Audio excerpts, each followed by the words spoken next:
Hello and welcome to Creature Club, the show where myself and my co-hosts, Mikey, Sup, and Daniel, Hello.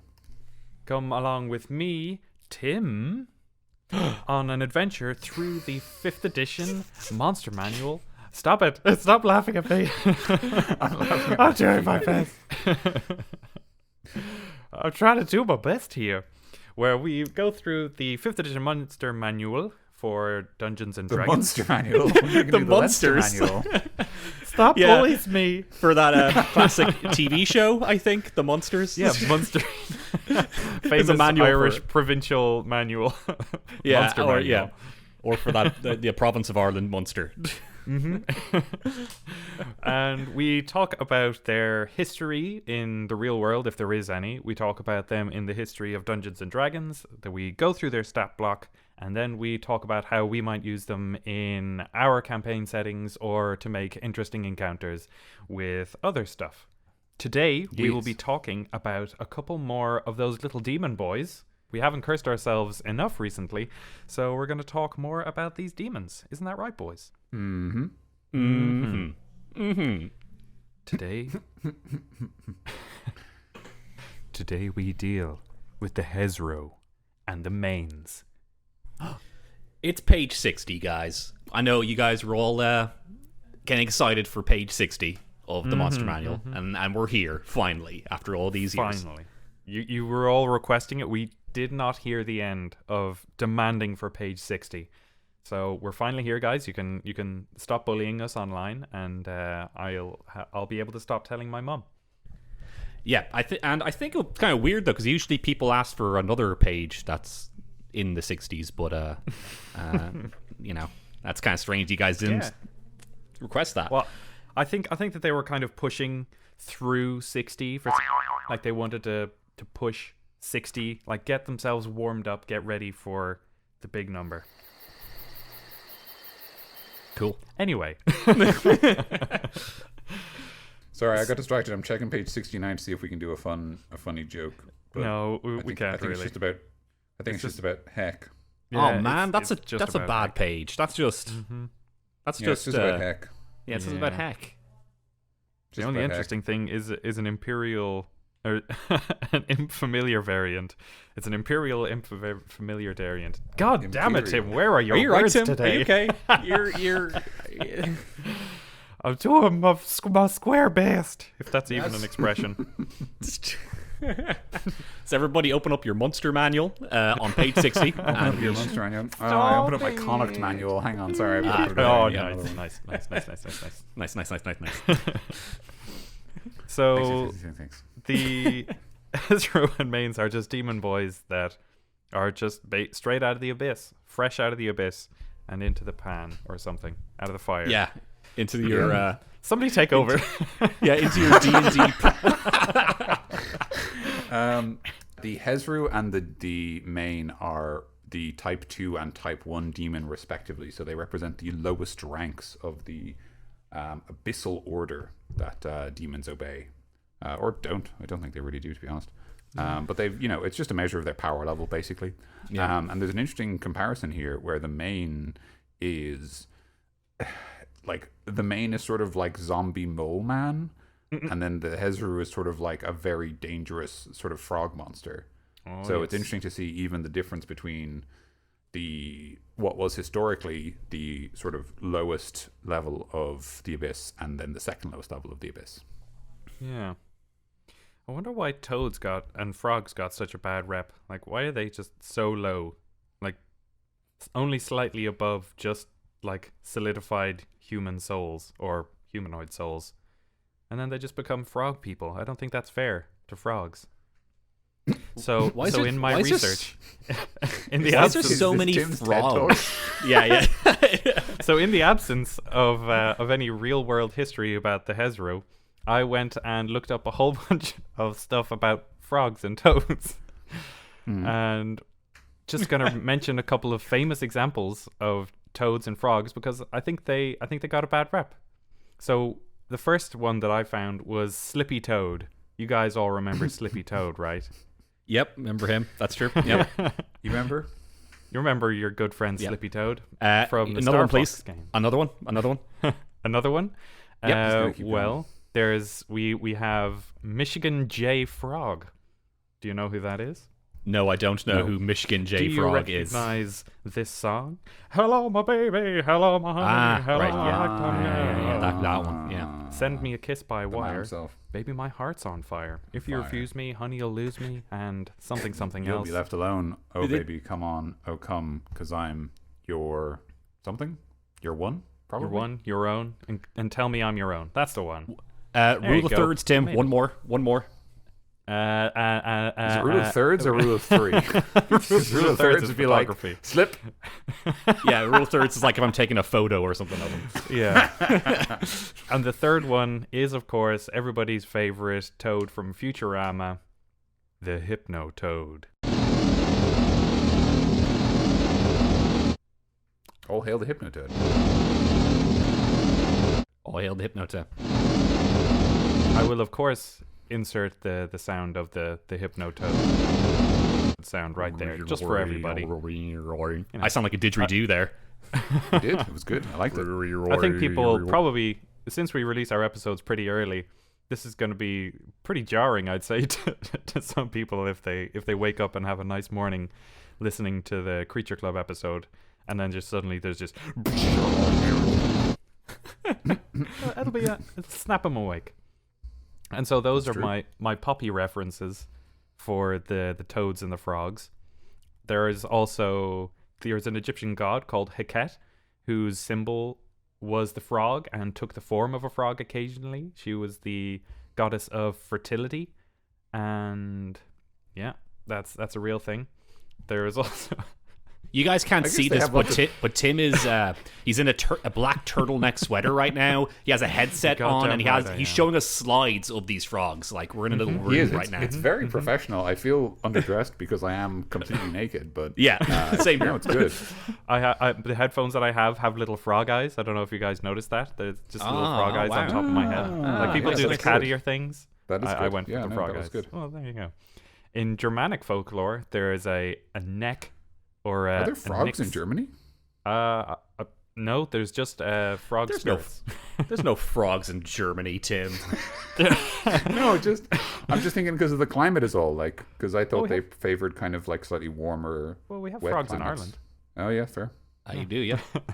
Yeah, A put you frog in your has place. snuck didn't into I? my. I know my Done frog we have. fact. No, Don't absolutely. you shit on frogs, Daniel. I swear to Christ. So, in German lore, there's the neck or the nickor or nixie or nocken, which are these basically kind of mermaids, but they can shapeshift into any kind of form of aquatic creature or amphibian.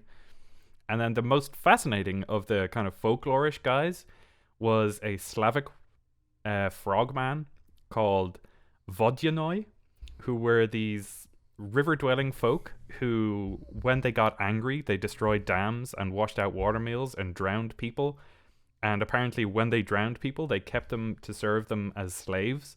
And they had a king up in the northern regions of Russia and of the Slavic regions called Tsar Vodyanik, or the Vodyan Tsar.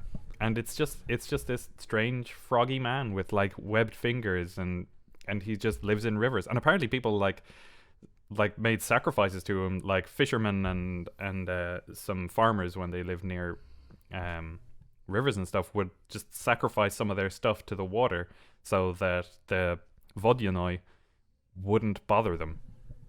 Slavic Frogman is my internet handle, actually, when I'm playing Call of Duty. Slavic Frogman. Yeah. So if you ever get 360 no scoped by Slavic Frogman, that's me. I don't know. Is that a thing they do in COD? Yeah, 360 You're- no scope. why are you asking Classic. us, man? I don't know. Yeah, I'm asking just The world. the sort of. world. Yeah. Yeah, I guess. Yeah, I get it. There was also a slight variation on the Vodyanoi called the Vodnik, who was Czech, Slovene, and Slovak, which is a man who had green skin and webbed fingers. But some of the... It's a strange description. See if I can get it. It was their overall dress and appearance is weird, sometimes even resembling a vagrant. Patchy shirts and odd hats. Often boaters with long speckled ribbons are commonplace. They can withstand lingering for hours outside their ponds. When they do so, one can tell them unequivocally by their wet coattails from which water is dripping under all circumstances.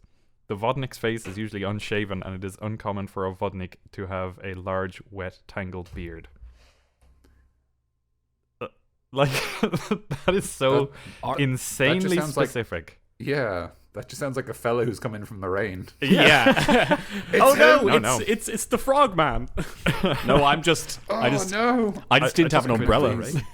I'm very wet. Can I have a cup of tea? but He's gonna kill us if we don't get him tea. He has wet coattails under all circumstances. Wow. So no matter where he is, he always has this water That's probably dripping from really his frustrating. coattails. I mean, he's a wet dude. I don't know. He's very strange. He's wit. He's basically humanoid, and he also has gills. I don't know, man. Slavic Do you have a folklore bucket is or a just hose? incredible. So are any of these guys from hell? What? Are any of these guys from hell? Because we're going with a demon here. Oh, no, not at all. All right. Cool. I mean, some people say that Russian winters can be hell. So I guess maybe, so. Maybe the Vodyanoi. Some people have or the said that before. Vodnik. I'm sure someone has at some point in the course of history, yes. So there you go. That's my section about frogs. Cool. Yeah. All right. That's Thanks, pretty Tim. cool, Tim. Yeah. Anytime. Yeah. Anything about the main? No, they're just dog shit. Okay, well, All right. Thanks for listening to Creature Club, everybody. Pretty short episode.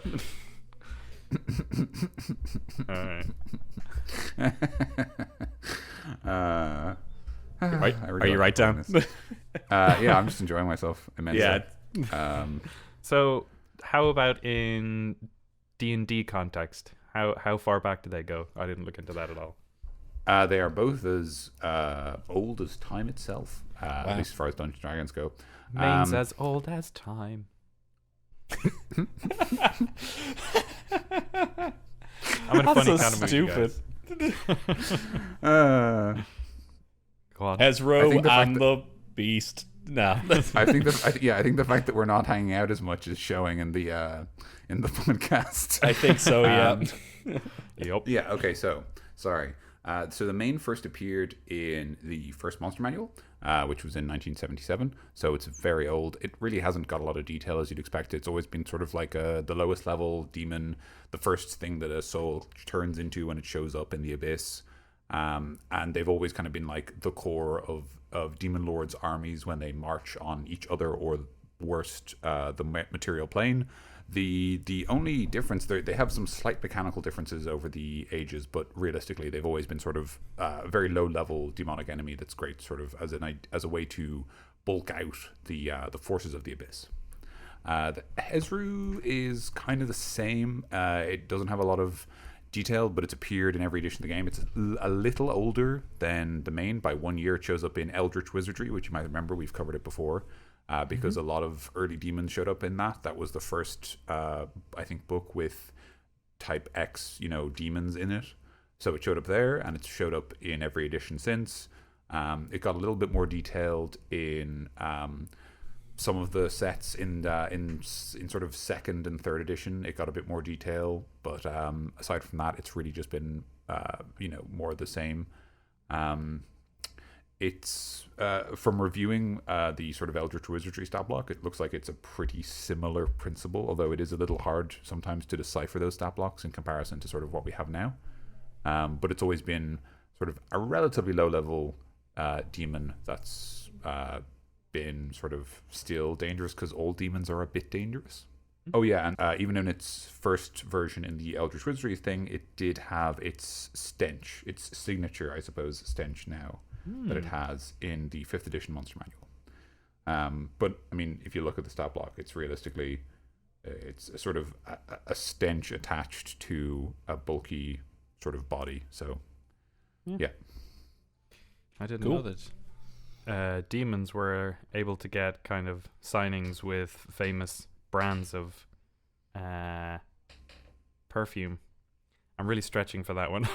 Signature stench. Do it, Tim. Do it. Come on, land I it. did it. He's friends with the guy who owns Chanel. There you go. Yes. Nice. Mr. Chanel. It kind of reminds me of the joke in Monsters Inc. about how monsters use odorant instead of deodorant. Right. That's yeah. Nice. Those guys are It's not clever. a joke. It's just a reference. It's not even a reference. It's just a reminder. Thank you, Daniel. That's fine. The big difference with the main is that in its first appearance in the first Monster Manual and in its earlier implementations, it had, as I said, very similar stat block. The thing it did that it doesn't do now is it used to explode into acid when it was killed, which was a sort of a nearby threat to anyone who was a boot. That's in the Book of Vile Darkness, the 3rd edition book. It describes how when they die, they explode, and everyone nearby takes, I think, 2d6 acid damage. So not a lot, but just sort of it adds to their threat because it means that like they get to do a bit more damage when they die because obviously they're shite, so they're not going to do a lot of damage when they're alive. Wow. Interesting fellas. How were they in other editions? Did they have any special variants or cool stuff like that? Unfortunately not. Not as far as I could tell anyway. They didn't have any sort of ethereal or mutated versions. They were called the Croaking Demon in 2nd edition. But then they went back to the Hezrou. But that's, yeah, they didn't get any different versions, unfortunately. Fair enough. So yeah, very straightforward. Sort of like, again, I think we sort of talked about the idea that the demons in the 5th edition book are kind of a greatest hits version. Yeah. Of the huge number of demons that have existed throughout the different versions of the game. And obviously there's a whole thing where like in 2nd and 3rd edition they talked a lot about the Tanari and like using that as a way of measuring demons, and they obviously stepped away from that now and they're just using demons as a phrase. So they were part of that whole thing, as you'd expect. But yeah, no, they're pretty straightforward. But yeah, so they make sense because of their age that they would show up in this sort of best of collection. Right. That's it. Cool. Shall we do a little bit of reading of what it says in the book? Let's do. Yes. So the Hezrou. Hezrous serve as foot soldiers in the demonic hordes of the abyss. Although physically powerful, they are weak-minded, and Hezrous can easily be duped into sacrificing themselves by more powerful demons. As they press their attacks into the heart of an enemy's forces, their foul stench can sicken even the toughest foes. Ooh. So, yeah, that's kind of what we know already. They smell bad. They can be powerful in a force, but they're not really. They're the lower level demons, so they're going to be not going to be smart. So Yeah. I mean, they are. I mean, not to skip ahead, but they are challenge rating 8.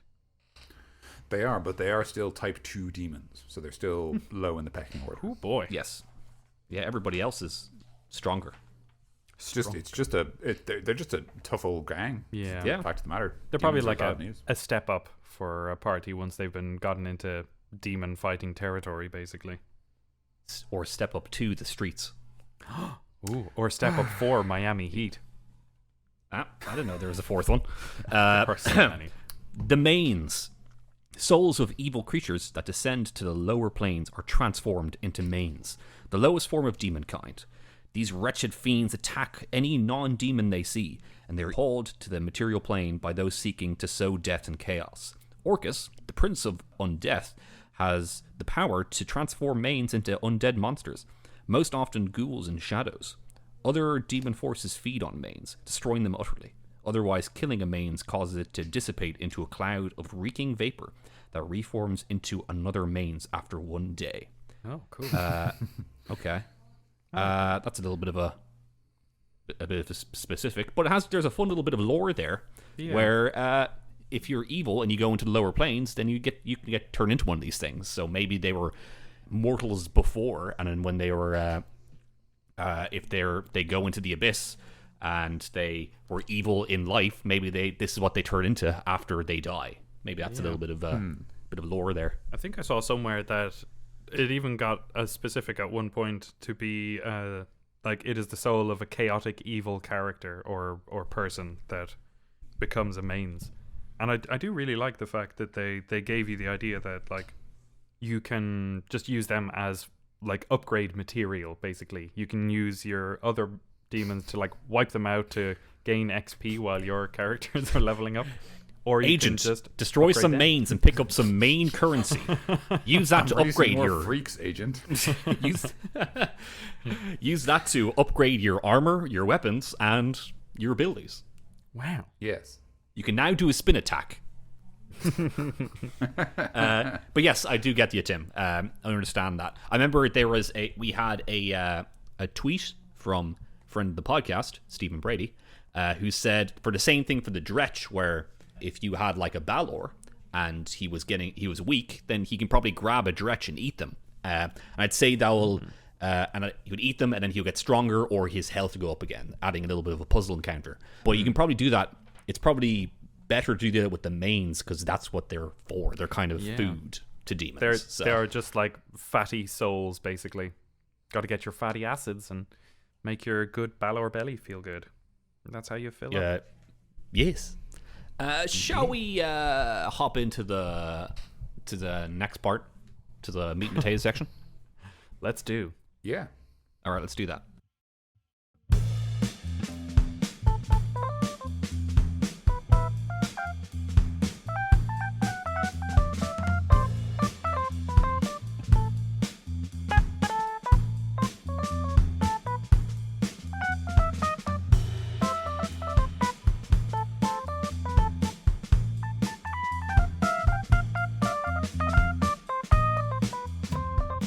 First one we'll be reading is the Hezrou.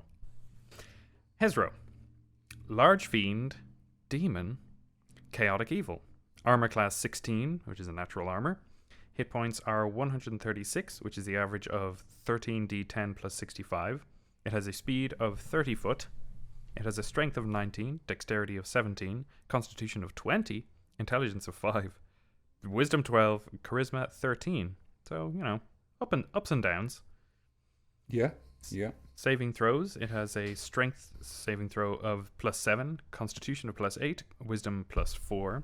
Damage resistances, cold, fire, lightning, bludgeoning, piercing, and slashing from non-magical attacks. It has an immunity to poison, condition, and damage. It has 120 foot of dark vision and a passive perception of 11. It speaks abyssal and telepathy up to 120 feet. And is a challenge rating 8, which is worth 3,900 experience points. Nice. So, similar stuff to all the other demons where he's resistant to cold and immune to poison and being poisoned. We've seen that before. Has abyssal and telepathy. I'm almost there. I can say it almost. That's kind of... We've seen that before with all the other guys. He has a magical resistance. Or magic resistance of the Hezrou has advantage on saving throws against spells and other magical effects. Most other demons have that too. And he has a stench. Any creature that starts its turn within 10 feet of the Hezrou must succeed on a DC 14 Constitution saving throw, or be poisoned until the start of its next turn. On a successful saving throw, the creature is immune to the Hezrou's stench for 24 hours. So... There's some dramatic pauses in there, Mikey. You're really nailing I know. those down. I was so excited. I was on the a edge fucking of my roller coaster seat. there. Jeez. I was. I wasn't because it would hurt. My black phone, I mean. Thank you. Yeah, I just was. Yeah, I just felt like it, man. It's good. It's fucking good. Great stuff. Daniel, would you like to do the actions? I'd love to. Thank you very much. Action. Multi-attack. The Hezrou makes 3 attacks, 1 with its bite and 2 with its claws. And then it has a bite and a claw, as you'd expect. Bite, melee weapon attack, +7 to hit, reach 5 feet, 1 target, hit 15, which is 2d10 +4 piercing damage. And the claw, which is very similar, +7 to hit, reach 5 feet, 1 target, hit 2d6 +4, or an average of 11 slashing damage.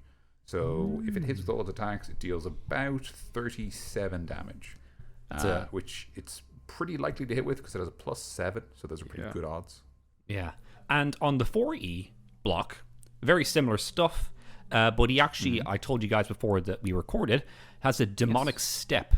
The Hezrou ignores difficult terrain, seeming to phase through it. My difficult terrain. My goodness. Yeah, so he can just, I know, because all that difficult terrain you're putting into your encounters, that he can just phase through it. But I can summon because I'm a warden. I'm a tree warden. Yeah, I'm a controller warden. wizard. I'm a controller. I do the psychic chasm move, but he can ignore it.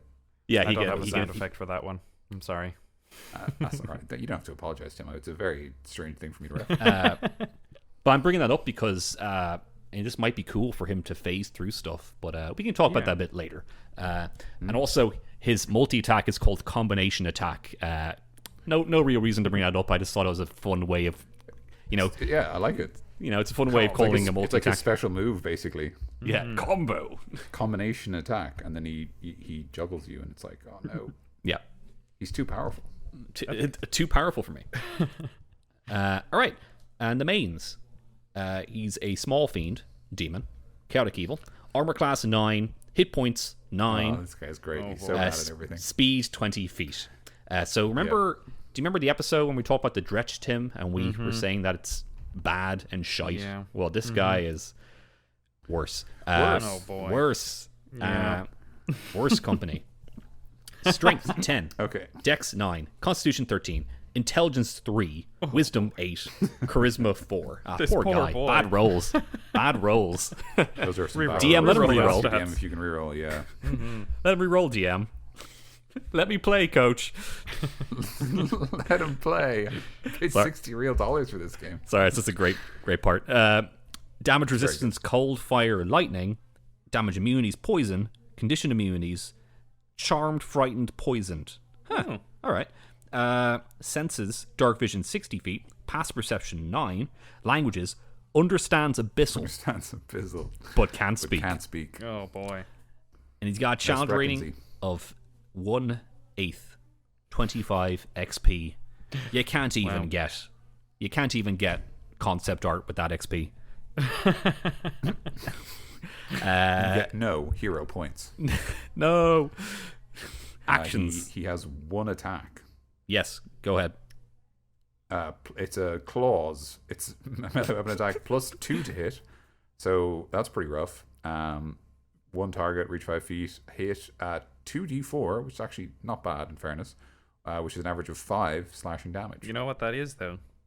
Like, the Hezrou has a claw attack using one claw. He has a claws attack, which means he's using both hands, and he's dealing as much damage as if he was using 2 daggers. This is his ultimate technique. I'll fight you with one hand behind my back. No. That's what the Hezrou is like. Yeah, so this guy is weak, but 2d4s for a 1/8 challenge rating. If I'm just picturing like a level 1 party fighting a couple of these guys, that could be deadly, but of course everything is deadly to a level 1 party in 5th edition. Yeah. But yeah. Okay, let's actually, one second here. Condition immunities, charmed, frightened, poisoned. That's kind of one of the first times we've seen it with demons. That's kind of, interesting, but maybe it's because he's so dumb that he doesn't understand the concept sort of like almost zombie rules. Yeah. I think once your intelligence is below 4, that's like the kind of ground rule for speech. Like, that's the entry level speech patterns. I guess so. We actually have another little quote on this page about the mains. Oh yeah. So Let's read. it is. Read it, Tim. Have no pities for these damnable. Take 2.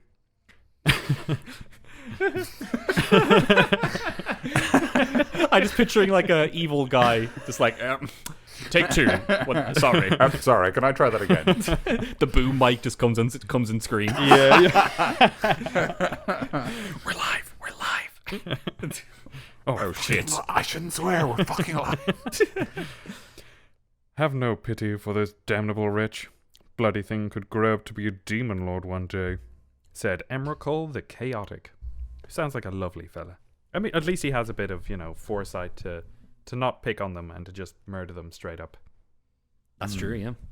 That's the only way to get the 25 experience points. Oh yeah.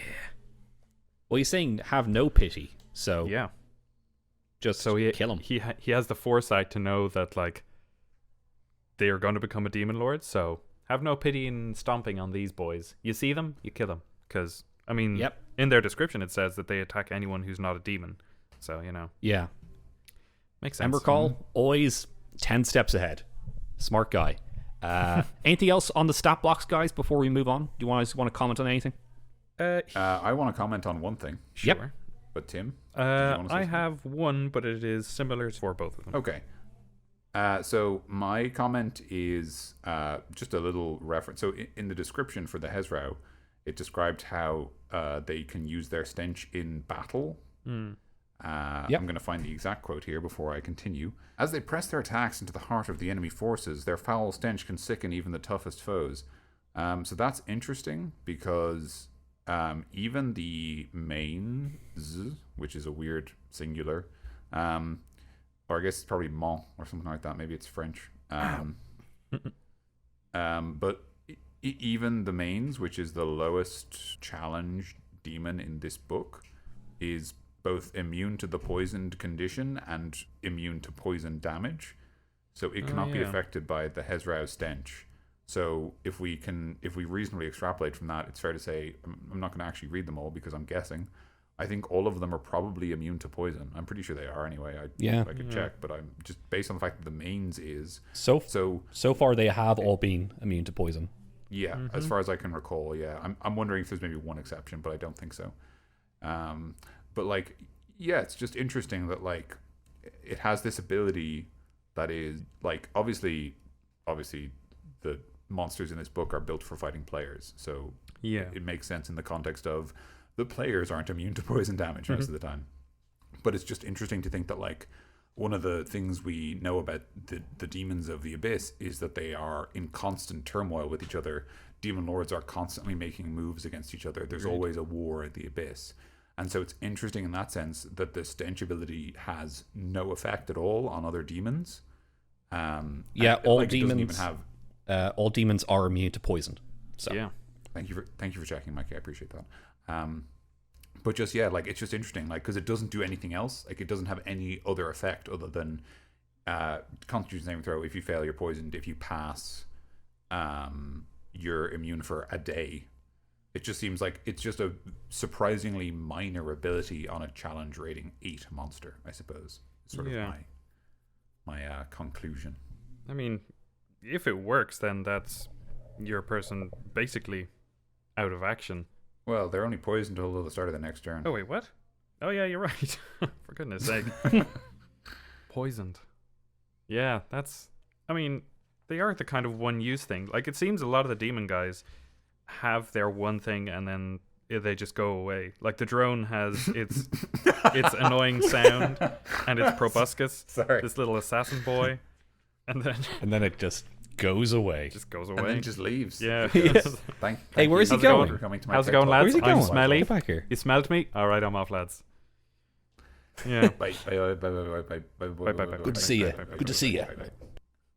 Yeah. Good to see you. Bye. So the comment that I wanted to make was that I think the Hezrou has a surprisingly high amount of saving throws for his challenge rating. Like, I think the next one up to have more than 3, I'm pretty sure, is the Glabretsu, which is, I suppose, just the one challenge rating up. But I was surprised to see that they start having like a significant number of saving throws with their the proficiency bonus on top of it.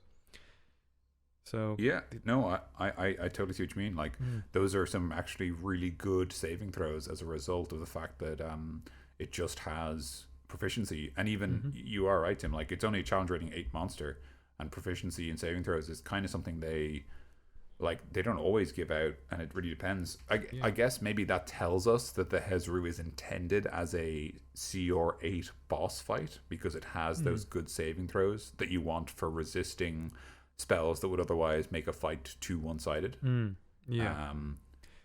So maybe that's the intention. Yeah, probably. And then for the mains, he has literally none, which is hilarious. No. It's very bad. I mean, the interesting thing about the Hezrou is that the Hezrou is, I'm pretty sure, dumber than a horse, which is kind of interesting. Oh yeah. Intelligence 5. Like yeah, like that's sort of interesting design wise, because it does make them a very blunt instrument. But in between their large size, good saving throws, and their AoE, in addition to their pretty good multi attack, like 3 attacks, They play Age of Empires. Boo. Like those factors do make me think the Hezrou is intended as like, if your party, like let's say you're running like a 5th level party and they've been doing a demon arc, the Hezrou is the boss they fight as a level 5 party. Oh right. So that would be kind of a deadly encounter. It would be, but I'm thinking in terms of it being like the final fight, like the boss fight. Right. Like they either get a bit of prep time, or the boss comes to them when they have some allies around, so that they've got other people to help them. Yeah. Like obviously it would be tough, but I think it's fair to say that like it's absolutely possible. Like they actually don't deal. They have the potential to, but they actually don't necessarily deal that much damage. Yeah. Like their best attack is 2d10, which is +4, which is an average of 15, but they only get one of those every round. Yep. So like if that misses, you take 15 damage less. Yeah. And even if they did it at level 5, you've got somewhere between 60 to 30 hit points, depending on what kind of class you are and what sort of con mod you have. So like, you know, you've still got a couple of rounds, and like I'm thinking in terms of like everyone breaks out their big moves and just puts as much damage on it as possible. Now, with all that said, the party are definitely going to want stuff for the Hezrou's immunities. Yeah. Because it's got a pretty good health pool, and it's also got damage immunities to a lot. So like realistically, you want magic weapons, radiant damage, necrotic damage. Oh, that's interesting. Yeah, I just realized demons don't resist necrotic damage. No. They don't resist radiant or necrotic because they resist. Well, they're not like the elements. Yeah, like but I guess they don't. They're resist. fiends, which I think is kind of different. Like an aberration is like, as one of our listeners described, is like the antithesis of nature, basically. Whereas the fiends are just like this other planar thing. I don't think that their necrosis would make a huge amount of difference. Yeah, that's true, actually. Yeah, I suppose they are like creatures from the abyss are just like kind of chaotic energy given form. Yeah. So it makes sense that something that drains life still affects them normally, because it's still pulling energy off them. Exactly. And they need that to survive. Like they feed off souls, as we learned from what it said about demon lords eating manes. So I suppose it makes sense that something that is like death energy would actually still affect them normally. So that's interesting. Yeah. So so necrotic, radiant, magic weapons, psychic, and I guess then like psychic, thunder, force. You still got a couple options. Yeah. Oh, you do have options, but yeah. In fairness, I think especially just losing cold, fire, and lightning is going to be harsh for any wizards, especially. They will have obviously options. They might have, say, magic missile or something like that, but even still. And even then, it is just a resistance to most of them. So if someone has, like I did with Aberforth Hest, kind of built very heavily into one element, like I built into lightning, and then when my nemesis came up, he was a Balor, and he was resistant to lightning, or maybe even immune. I can't remember exactly which it was.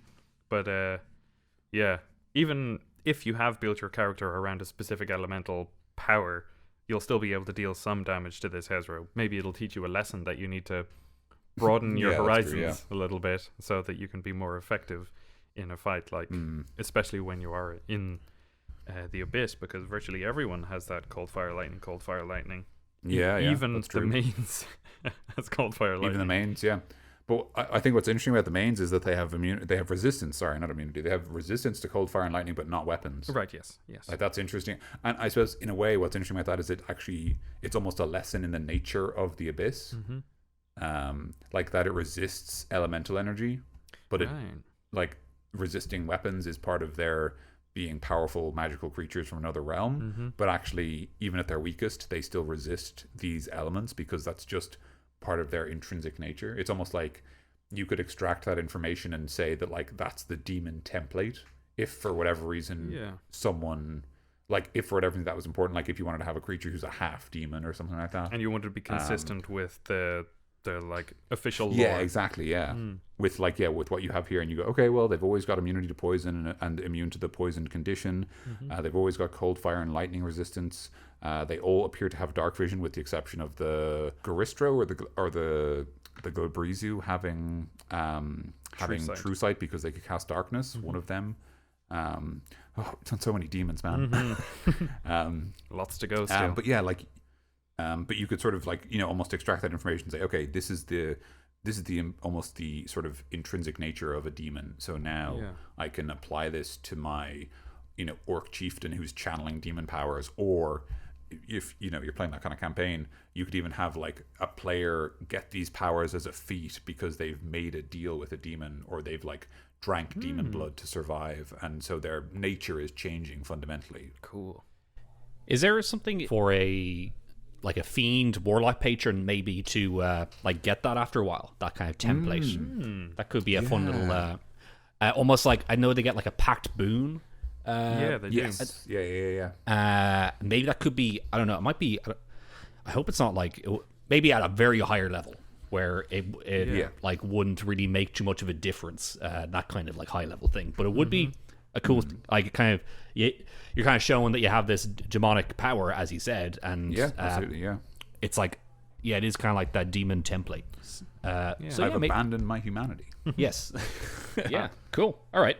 Sorry, do we want to we've sort of almost jumped the shark for our section 3. Do we want to begin extent. Officially dessert? Do we want to officially enter Dessert Town? Instead of sure. Like smuggling our ideas across the border like we have. Let's do it.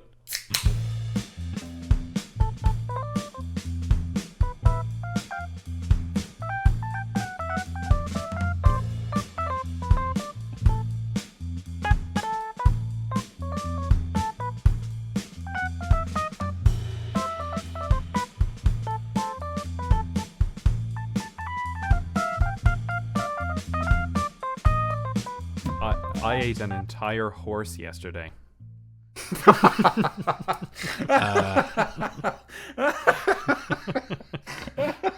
we played the music yet? Has the music been played yet? Play it now. Probably. Play it right now, please. I'm just imagining like Tim like sort of walking up to a horse, and he's like, this one looks good, and he just kind of starts eating it. The horse is like, "Mrr," and it's like, nah man, I'm eating you now. I'm eating you.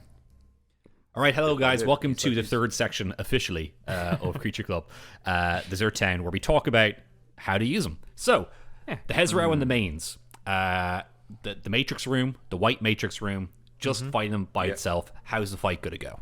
Well, I think to be fair, with a level 1 party against the mains, I think there should be at least 8 of them to kind of level the playing field, essentially, as it's intended.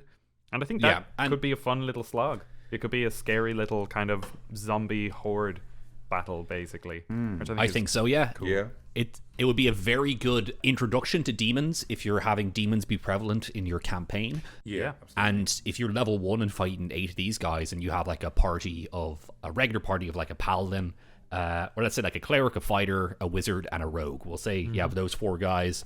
And you're fighting... They have 9 armor class, so it's easy to hit them even for level 1. They have 9 hit points most of the time, and you can probably kill him in a go. But if you happen to like not hit him, he could hurt you quite a lot, because plus 2 to hit. Yeah, I guess that's bad, but at that low a level, that's very people bad. aren't really going to have that high an AC. So I think that's like really, really reasonable. Yeah, if he does happen to hit you, then, as I was saying before, it could be deadly because you're level 1 and everything's deadly then. But he's probably won't hit you quite a lot because it's plus 2 to hit. Even for level 1, that's like the odds are not great there. I will say if you are doing the level 1 party against 8 mains, there's a couple of things to consider, which is that first of all, the mains do have a numbers advantage. If we assume that there are 4 party members, they double their number, which in 5th edition is huge. It gives them twice as many actions.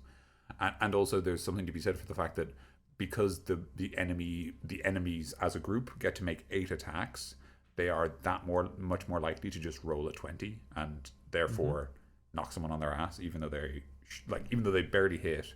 and when they hit, they don't necessarily do a lot of reliable damage. Just rolling 4d4 against a level 1 party member is pretty good, because that's an average of 10 damage, and even if it's minimum, it's probably enough to like bloody you. Yeah, which is why I think it's like it's quite a good way to introduce them to demons, obviously, but it's like how to put the fear of demons in them, basically.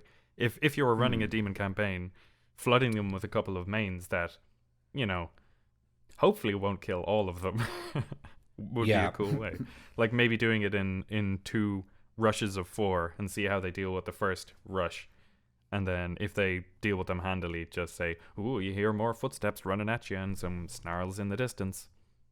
And if you're fighting them at level 1 and you have like a bit of trouble against them, then imagine like leveling up and having to fight like loads of mains, and you guys are like you guys are, imagine doing like you're level 10 and you have to fight a horde of mains, and like I guess at that point you can just say whatever, their hit points are 1, they're just all minions, just like go at it. I think a cool thing for that, if you wanted to basically have everybody chopping through a horde, like instead of letting your fighters like just deal damage to 1, like let their swords pass through each of the mains, because they're definitely going to have magic weapons, and if they deal 9 damage, let it go through into another one, because you're going to be dealing more than 18 damage. And another one.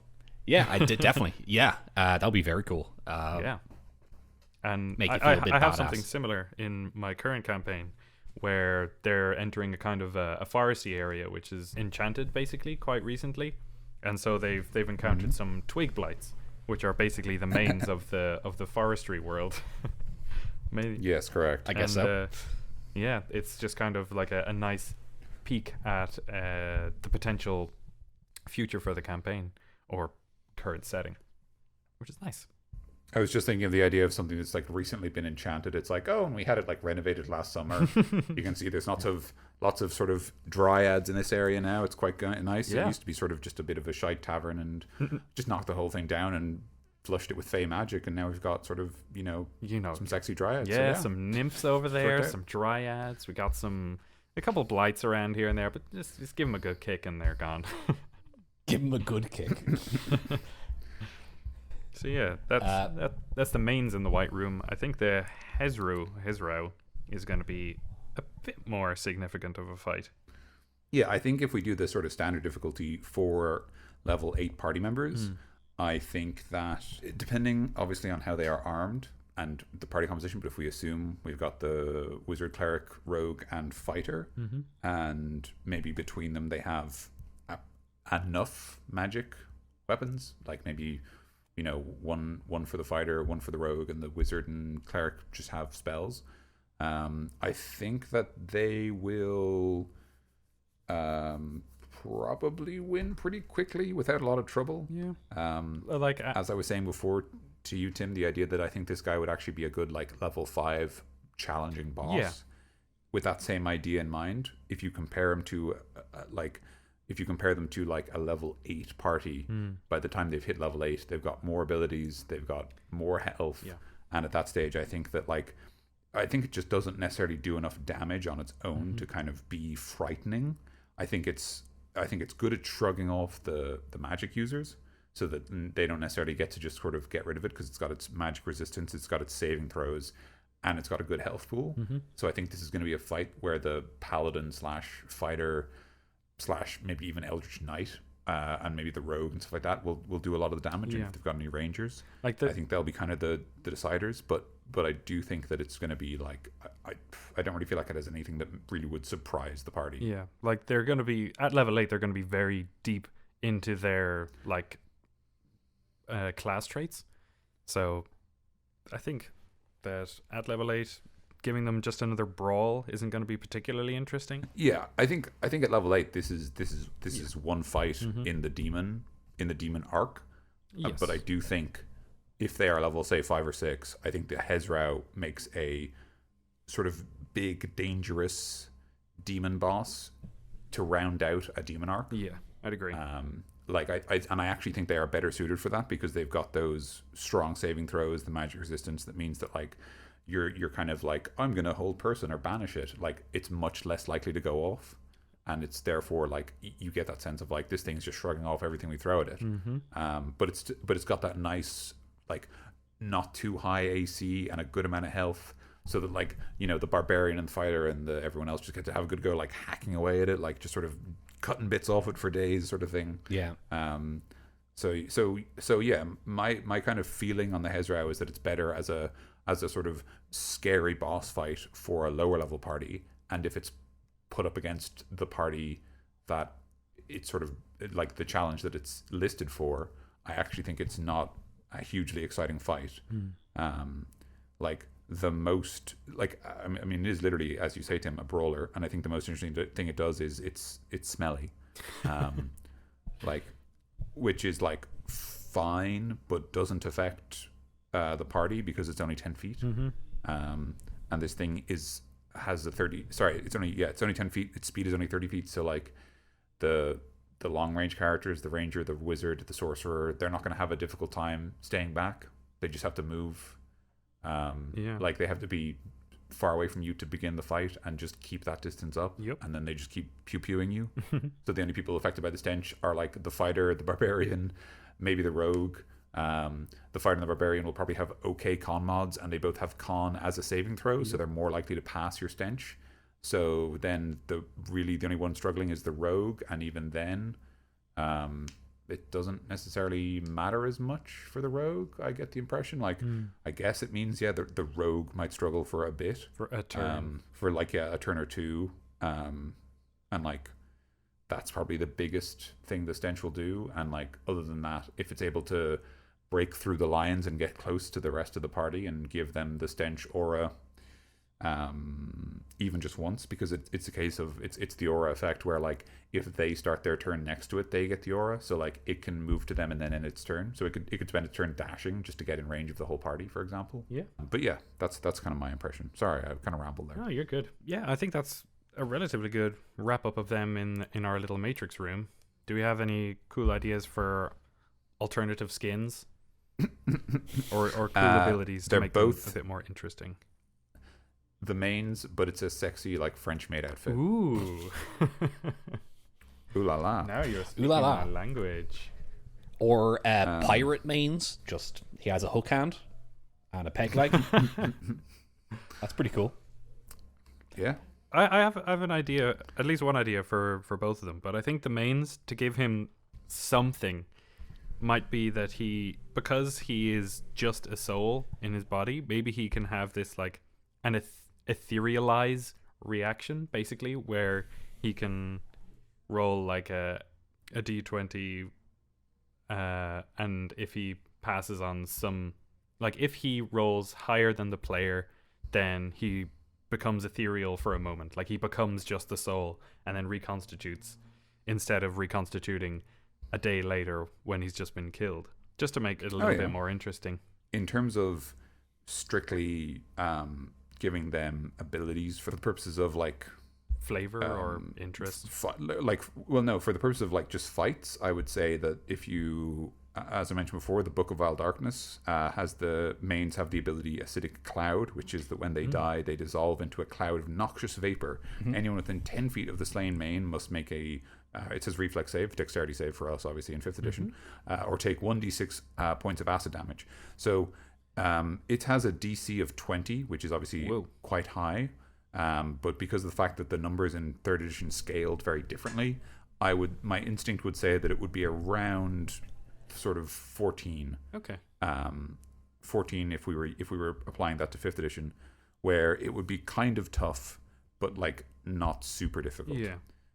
Basically because your saving throw bonuses would get much higher in 3rd edition. So like there would be characters who would be like DC 20, I can't fail. Like, you know what I mean? Wow. Like they would like like they'd have such a bonus that they would automatically pass. And obviously like 5th edition has very strongly moved away from that. So I think it's fair to say like, all right, maybe like DC 14, just kind of to put a number to it. That's kind of a bit tough, but you're likely to pass. But then again, if we just say it only deals a D6 acid damage, so that it's not even a big deal if you fail.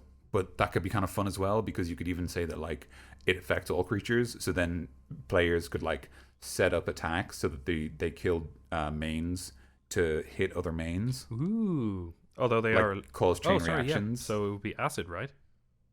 Yeah, it's acid. It says acid in the ability, so it would. So that's what I mean. Like they could use chain reactions, and like you can almost imagine like you shoot one main and it explodes, and the main behind it explodes, but like both the mains are adjacent to like another greater demon, and so it takes like 2d6 acid damage, and you're like, yes, Perfect. That's a cool way to kind of so that could combo your abilities, especially if you are like at a level 5 facing a Hezrou or something. Maybe he rolls up with his mains homies, and then you kill him around him, and he's just like, acid in my face. I'll get you, kids. it's in my mouth. It's in my mouth. With the Hezrou, what if he can kind of do his stench attack, but almost like shoot it at you, like he shoots it out of his mouth or something, where instead of having to be around him in 10 feet of him, maybe he can kind of put it into like cast it somewhere else, I guess, maybe. He does like a big burp, basically. Yeah, basically, yeah. Like a dragon's breath, Like a big except stink it's cloud a burp. stinky Hezrou breath. Yeah. You know, like a If you wanted to 15-foot be, gun, yeah, I guess. Or just kind of like almost like a fireball where he shoots it cool. center in one area on the map, and then it's like 10 feet around that. I just got a cool visual for that where like he starts like he's doing the frog thing where his throat goes big, and then he just like coughs up this huge stink ball and just into the middle of your party. And that's cool. I'd say that ability wouldn't be like part of the normal stench. Like with the stench, you become on a successful saving throw, you're immune to it for 24 hours. I'd say that like a stench ball or like a stench ball might be a good word for it. Or maybe give him like a You're chromatic, not like it's kind of like a chromatic orb, but it's only acid damage or something. Ooh, yeah, but that's that's a pretty acid tough attack, I think. So that can be like maybe he has like one of those like recharge or something. Yeah, that's a cool. 5-6 I like that a recharge lot. would be cool. Yeah. I actually think that's really cool. In terms of just talking about like how to, I don't have any specific mechanical powers. I just thought I'd talk about how to use them a bit. Okay. Because I think yeah, as we said, the mains are kind of boring, and like a level 1 party could beat up 8 of them. Yeah. But what I do like about them is I feel like they'd be a really good, like I think if you wanted to do kind of like a demon cult early plot line for your party, like they're investigating like a new cult in town who are maybe like on the side worshipping demons or something. Have you checked out the new cult in town? Well, I mean, cult used to be just another word for like a new religion. Yeah. Like Christianity was a cult before we got a big building and notions. Notions. But fucking notions on them. But like the idea that like so this like kind of demon cult is, I like the idea that they're very like they're new and they don't have a lot of early power. So when maybe you face off against their followers, they like attempt to summon demons, and you're like, oh shit, this is bad news. But they just summon mains, which is sort of which is interesting because it would be like they're small enough at a low level that they don't change the tide of battle. Yeah. But they kind of look embarrassing. But I think there's an interesting side of that where you could have for example, the character's like, I'm gonna summon a demon, and you're like, that's like nonsense, and they actually summon like this main, you're like, that's a really shitty demon, man. But then like you tell like the wizard or the cleric like it's bad news that they can summon anything, like they shouldn't be able to do that at all, and like see this mystery of like why were they even able to get this creature here, and like just that idea. I like the idea that like to summon these mains, you like put something on the ground and it acts like the classic zombie image of the hand emerging from the ground, like pulling itself up. I like the idea of that. Like maybe it's like these like black like coins or like bits of like jewels or something, or even like you just like the cultist like cuts their hand and sprays blood across the ground, and like where the blood touches the ground, like these hands erupt out, and like these mains pull themselves from the earth and like move towards you, and you're like, oh, piss. There's only one of them a second ago. Like I used mains once in a previous campaign where I had the cultists in a circle, and they did the classic black cloud that kind of congeals into these guys because they are the souls of the damned, basically. So I was like, this black smoke is their souls. And kind of following off the idea that you came up with there about the cult is summoning someone. So maybe they're in contact with a demon from below who is relatively high up. But maybe that demon is the soul of somebody who used to live in the village and that had a big issue with the whole town. And maybe he turned into a Hezrou, and so he's contacted the people of the town somehow and influenced them to form this cult to do some summoning so that he can come back and wreak some havoc and get a little bit of revenge on the town that you're in. Although at a challenge, although as you said, at a challenge rating at a level 5 with your party, fighting a Hezrou as a final boss would be a chunky boy to fight. So yeah. Yeah, and if the Hezrou is attacking town because it's interested in revenge, you can even have the friends that the party have made along the way assist you in battle. Yeah. You know? And that could be kind of this great moment of sort of payoff for like the work you've done for this town. The people believe in you, they want to fight for you. Like, you know, the city guard rally against the Hezrou despite its terrifying aura and stench. Like they stand firm because they believe that you will win. And like, you know, the fucking grumpy, like, you know, half orc sorcerer like actually shows up and helps, and you're like, fucking Grog, he's here.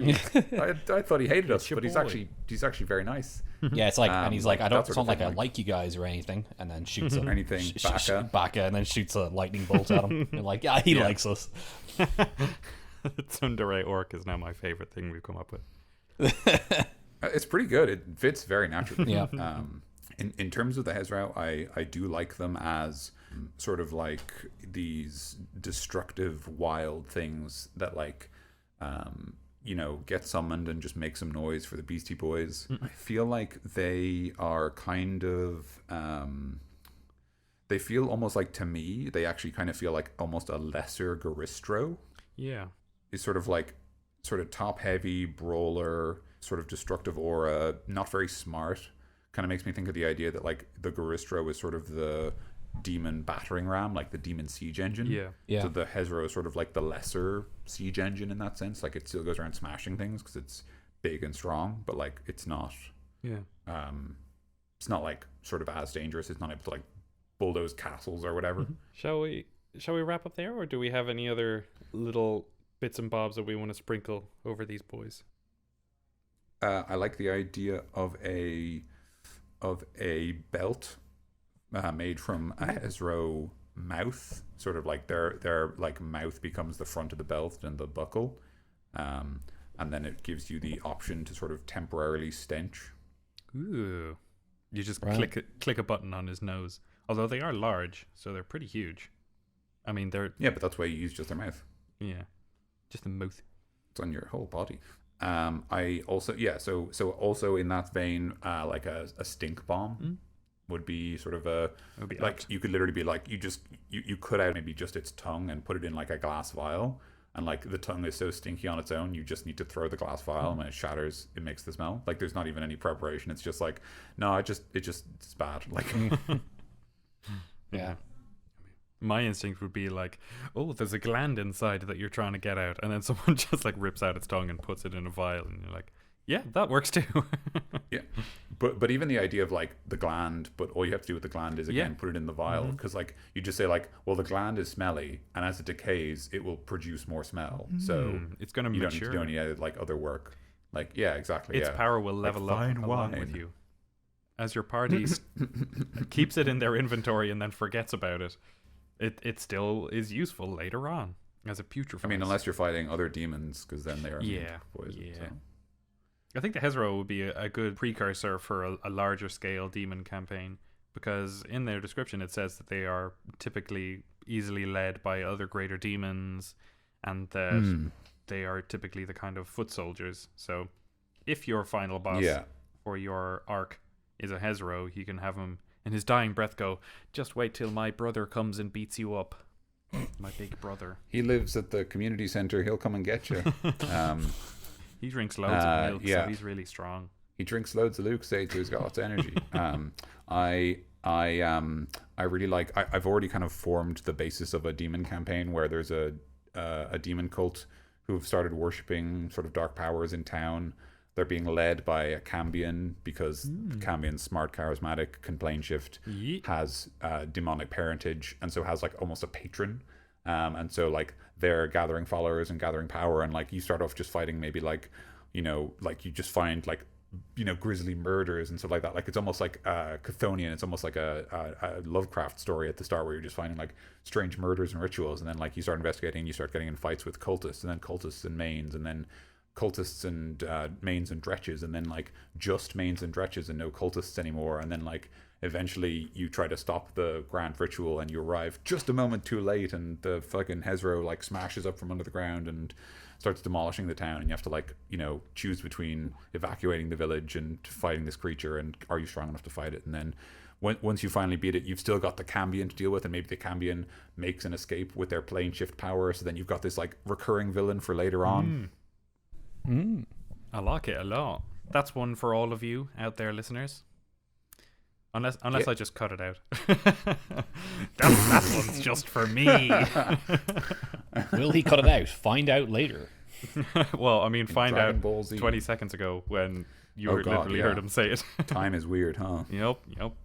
I mean, I personally would make the Hezrous more frog-like and make them jumpy and make them do little dances with top hats and canes and make them sing "Hello, my darling" and all that jazz. That's what I'd do. Yeah, I was thinking about that too, of making them like be a bit jumpy, but that's kind of what the Barl-Gura does. That's kind of what he That's his does. thing. So This guy that's kind of stinks. treading That on guy his ground. jumps. This guy stinks. Yeah. That's his only thing. He stinks. But, So do the Dretches, actually. Don't they? You have a stink stink. thing? I remember them having a stink thing. yep, they stink as well. Yeah, they do. Fetid They stink cloud too. once a day. Fetid cloud. Fetid. That's a good word. I like that word. It is very good. It's like caustic. I like caustic as a word. Except fetid cloud is like stronger than the stench aura, but it is once a day. So Yeah.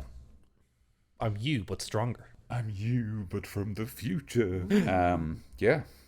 I also think we didn't get a chance to talk about it, but I do think it's interesting that the Hezrou is a chaotic evil fiend based on frogs, and the Slad are like sort of extra dimensional chaotic evil creatures based on frogs. And the bullywugs are just adorable little swamp rats based on frogs. There's so many frog things in D&D. Like they just This fucking game. Just wait till we keep going and find more frogs, and I get more frog facts, you guys.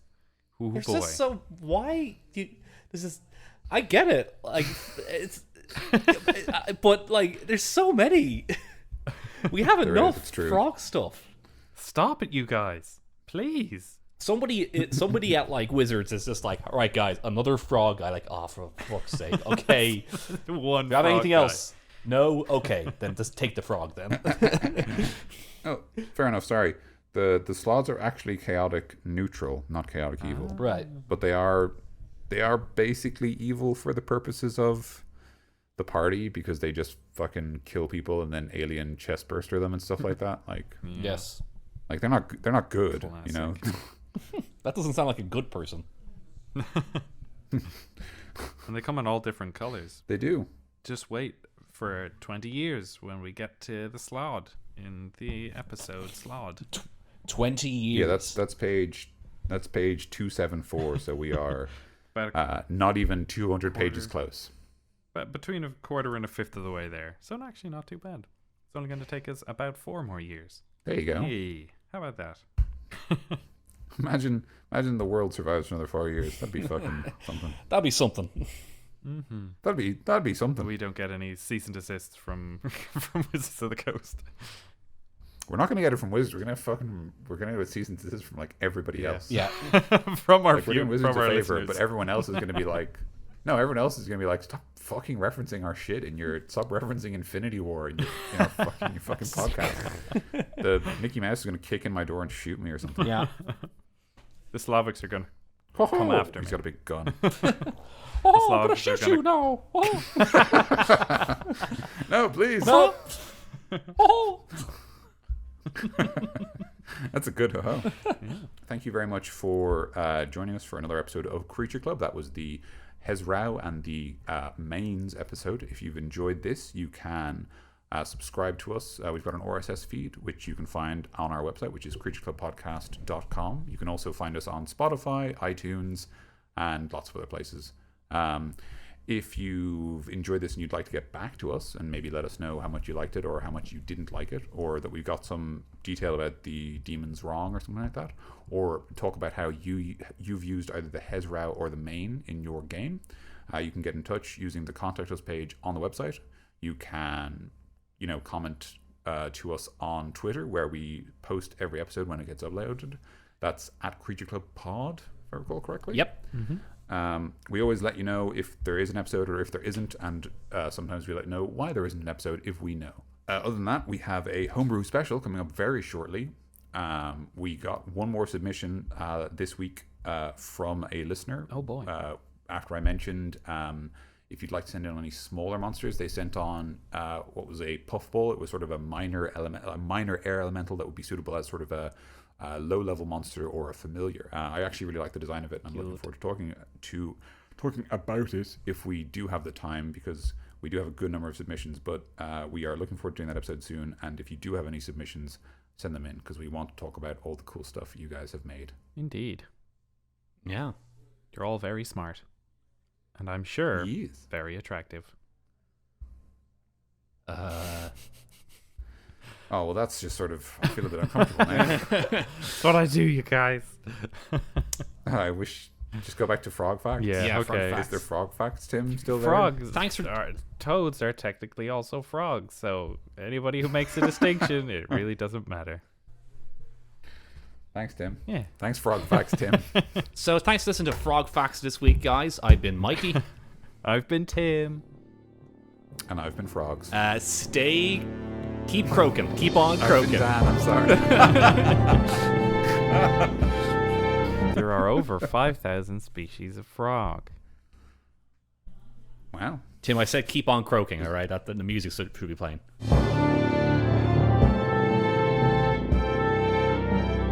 Frogs don't need to drink water. They absorb it through their skin. Keeps going. I'm didn't know just that. reading them Sounds off at this gold. point. No, it's good.